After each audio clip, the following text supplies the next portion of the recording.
Hay que aprovechar este homenaje a Julio César Rosa, creo, para volver a leerlo. Su literatura vuelve una y otra vez a ese origen, a esa experiencia de la naturaleza, de los trabajos y de los días. Quisiera hoy recuperarlo, primero por los temas que aborda, que son siempre la migración, el desarraigo, la pérdida que eso significa. Y por otro lado también reivindicar la gran capacidad experimentadora que tiene Da Rosa como narrador. A esas dos vertientes que continuamente atraviesan su literatura, la del testimonio y de la ficción, le añade una multiplicidad de experimentaciones en los modos del realismo. Y eso lo hace un experimentador notable. Julio Da Rosa empezó a escribir en la década del 30, en 33. Bueno, a los 19 años se vino a Montevideo, siguió escribiendo. Había leído algunos textos clásicos que había encontrado en la escuela del medio rural, a donde fue, a la escuelita rural a donde fue.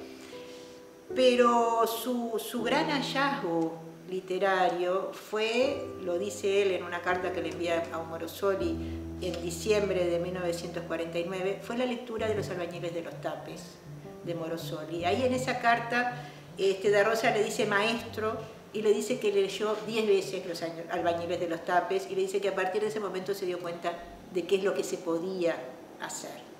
Es una correspondencia hermosísima. Morosoli enseguida le responde y le dice maestro nada, escribo cuentos. Y si usted me llama maestro dejamos de escribirnos.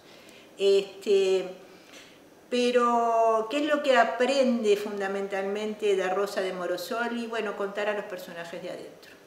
Sí, sin duda, esa es la maravilla que descubre y que realiza Morosoli.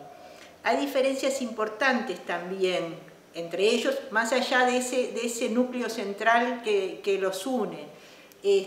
Morosoli es un escritor más trágico, más de la soledad. Los personajes de Morosoli están casi aplastados por la soledad, a veces casi están ajenos casi al lenguaje, no hay un gran silencio que los inunda y a veces logran decir algo.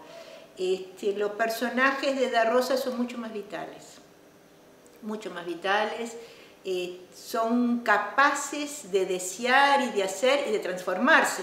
No hay cuentos de hadas, la realidad que viven es durísima y es muy miserable, pero tienen vínculos, esos vínculos son importantes y en ese sentido es distinta la dimensión de lo humano que da Da Rosa. Eso por un lado, y por otro lado ahí surge de las cartas y es muy lindo. Da Rosa le manda un cuento a Morosoli para que él lo lea y se lo juzgue. Y Morosoli una y otra vez le dice, a propósito de Bolichero y a propósito de otros cuentos, le dice, pero ahí hay argumentos para varios cuentos, tiene que ser menos, tiene que ser una cosa. Y es obvio que ese es el gran hallazgo de Morosoli, ¿no? Da Rosa es más caótico, es más diverso, es menos impecable, prueba más cosas. Pero creo que hay ahí un núcleo importantísimo para comprender un funcionamiento literario.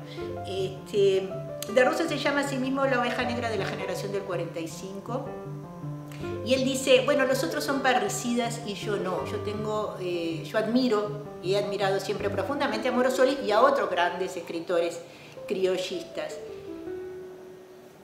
Es una visión de la literatura, creo que no es demasiado ecuánime con respecto a la generación de 45 en general, que sí fue parricida, pero también tuvo grandes maestros y sí los reconoció.